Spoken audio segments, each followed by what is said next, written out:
Jeudi 21 juillet 2022, caractère et communauté. Le texte de cette semaine se trouve dans 2 Corinthiens chapitre 3, le verset 18, que nous vous invitons à dire avec nous. Nous tous qui, le visage découvert, contemplons comme dans un miroir la gloire du Seigneur, nous sommes transformés en la même image, de gloire en gloire, comme par le Seigneur, l'Esprit. Précédemment, nos réflexions nous ont emmenés à voir le caractère de Job, un homme fidèle à Dieu, puis le caractère du peuple qui attend le retour de Jésus, mais aussi le caractère de ceux qui seront présents lorsque Jésus reviendra.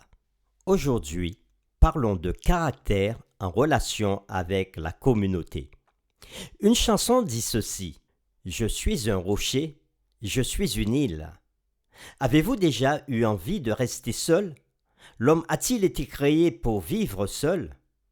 Dans Genèse chapitre 2 verset 18, nous lisons: « L'Éternel Dieu dit, il n'est pas bon que l'homme soit seul, je lui ferai une aide semblable à lui. » En effet, la science et la psychologie l'ont démontré.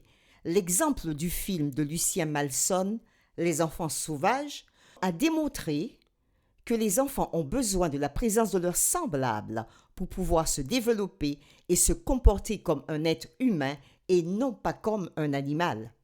Dieu créa l'homme sociable. Dieu a choisi un peuple pour le révéler aux nations. Jésus a choisi 12 disciples et les disciples ont créé des communautés de croyants. Notre première question pour aujourd'hui sera: pourquoi les hommes laissent la vie de groupe, les associations ou les communautés? Pourquoi ne veulent-ils plus vivre dans ces communautés? Vivre en société crée parfois des tensions. L'enfer, c'est les autres, affirmait Jean-Paul Sartre. Ce qui empêche aux hommes de vivre ensemble, c'est le regard que chacun porte sur l'autre. Le manque de communication peut être ressenti comme une solitude, même au sein du groupe. Nous nous sentons seuls quand nous ne pouvons partager nos soucis ou nos joies avec l'être aimé ou un ami ou un membre de notre famille. Dans ce cas, c'est plutôt un sentiment de solitude que la solitude. Deuxièmement, pour certains, c'est un choix. Ils ne veulent pas être avec les autres dans un groupe car ils ont un sentiment de supériorité. Ils disent: pourquoi irais-je vers l'autre qui ne m'apporte rien et perdre mon temps? Troisièmement, la peur des autres. La peur de la foule peut empêcher à des individus de se retrouver ensemble. Quatrièmement, notre société actuelle conduit à plus d'individualisme, à plus de chacun pour soi et, après moi, le déluge. Cinquièmement, avec cette pandémie, le Covid-19, la société entière a dû se protéger par des mesures barrières, par des confinements. Les différentes technologies nous ont permis de garder le contact avec nos proches, nos amis, nos collègues, nos groupes. Sixièmement, certains pensent que le virtuel leur suffit pour la communication. On se chatte, pas besoin de se déplacer. Alors, on se WhatsApp, on se FaceTime, on se mail au lieu de se mêler, on se texte. On a plein d'amis sur l'écran. On est quand même seul, car c'est mécanique. Alors, quelles peuvent être les conséquences de la vie en solitaire? Il peut y avoir des conséquences négatives. La solitude, premièrement, peut être une source de dépression et briser l'individu. On peut aussi se sentir seul au milieu de tas de personnes. L'expression « je me sens seul » traduit toujours un sentiment d'abandon, de manque. Il peut y avoir aussi des conséquences positives. Quand vivre avec son prochain nous pèse trop, nous cherchons alors des moments de solitude qui nous permettent de nous ressourcer, de se retrouver soi-même. C'est un temps pour réfléchir, pour méditer qui est bénéfique. Que procure le vivre ensemble? Rien ne remplace le face-à-face pour être en phase.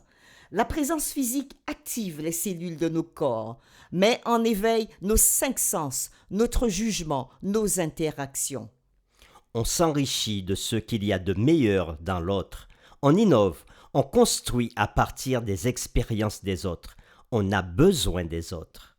Chaque communauté est composé de différentes personnes avec différents types de caractères et différentes personnalités. Nous allons considérer maintenant dans la Bible un exemple de communauté et ses interactions. Vous avez peut-être entendu des gens dire ceci. Eh bien, ma marche avec Dieu est une affaire privée. Ce n'est pas quelque chose à partager. Nous lirons maintenant dans Éphésiens chapitre 4, les versets 11 à 16. Et il a donné les uns comme apôtres, Les autres comme prophètes, les autres comme évangélistes, les autres comme pasteurs et docteurs, pour le perfectionnement des saints, en vue de l'œuvre du ministère et de l'édification du corps de Christ, jusqu'à ce que nous soyons tous parvenus à l'unité de la foi et de la connaissance du Fils de Dieu, à l'état d'homme fait, à la mesure de la stature parfaite de Christ, afin que nous ne soyons plus des enfants, flottants et emportés à tout vent de doctrine, par la tromperie des hommes, par leur ruse dans les moyens de séduction. mais que, professant la vérité dans la charité, Nous croissions à tous égards en celui qui est le chef, Christ. c'est de lui Et grâce à tous les liens de son assistance, que tout le corps bien coordonné et formant un solide assemblage, tire son accroissement selon la force qui convient à chacune de ses parties. et s'édifie lui-même dans la charité. Nous répondrons à ces deux questions. Quel est l'argument que Paul fait valoir ici? Quel rôle donne-t-il à la communauté? Quand Paul écrit aux Éphésiens, il décrit l'Église comme un corps. Jésus est la tête et son peuple compose le reste. Si vous regardez Éphésiens 4, verset 13, vous remarquerez que le but ultime de la vie dans une telle communauté est de faire l'expérience à la mesure de la stature parfaite de Christ. Et pour cela, nous avons besoin les uns des autres. En effet, une communauté de croyants est comme une équipe. Pour remporter une victoire, il faut être capable de dépasser ces différences et avancer ensemble. Dieu nous permet de vivre les uns avec les autres pour apprendre à vaincre notre égoïsme et accepter les autres tels qu'ils sont comme des enfants de Dieu et non pas à notre propre image personnelle. Il est certainement possible d'être chrétien tout seul. En effet, comme pour beaucoup de gens à travers les siècles qui ont été ridiculisés ou persécutés, rester seul est souvent inévitable. C'est un témoignage puissant de la puissance de Dieu que les hommes et les femmes ne se plient pas aux pressions qui les entourent. Cependant, bien que cela soit vrai, Paul veut souligner une vérité critique. En fin de compte, nous expérimentons et révélons la plénitude de Christ lorsque nous travaillons ensemble, en communion les uns avec les autres. Dans le texte d'aujourd'hui, que doit-il se passer, selon Paul, pour que la plénitude de Christ puisse être révélée dans notre communauté chrétienne? Dieu a donné à la communauté chrétienne des capacités physiques, mentales, spirituelles et des dons spirituels. Dieu a donné ses dons spirituels à son Église dans un but. Au verset 13, Paul nous dit « pour que la communauté arrive à l'unité de la foi », donc pour qu'elle soit unie dans la connaissance de Jésus-Christ, le Fils de Dieu, mais aussi pour qu'elle grandisse, qu'elle devienne mature spirituellement, puisque Paul parle ici d'hommes faits comme le Christ, à la mesure même du Christ. Pour que la plénitude de Christ puisse être révélée encore, au verset 14, il nous est dit que les enfants de Dieu ne soient pas flottants et emportés à tout vent de doctrine. Effectivement, comme il y a plusieurs courants qui passent dans ce monde, il faut que les enfants de Dieu soient solidement accrochés à Christ et à la vérité de la parole de Dieu. Et pour que chacun puisse croître, il faut que cette vérité soit professée dans l'amour. Mais pour que cela se fasse, il faut la présence de Jésus-Christ au milieu des croyants afin que le corps soit solidement attaché, bien coordonné et former un assemblage pour l'accroissement de cette communauté. Paul nous dit aussi que cet accroissement et cette édification se fait avec la participation de chacun, avec la force qui convient à chacun, Personne n'est indispensable dans la communauté, mais tous sont nécessaires pour qu'ensemble, qu'il y ait une édification de cette communauté. Personne ne doit se sentir rejeté, mais tous doivent être valorisés dans le corps de Christ. Nous répondrons maintenant à cette question. En quoi le témoignage d'une communauté qui révèle la plénitude de Christ est-il différent d'un individu qui révèle la plénitude de Christ? Quelles en sont les implications dans le contexte du grand conflit?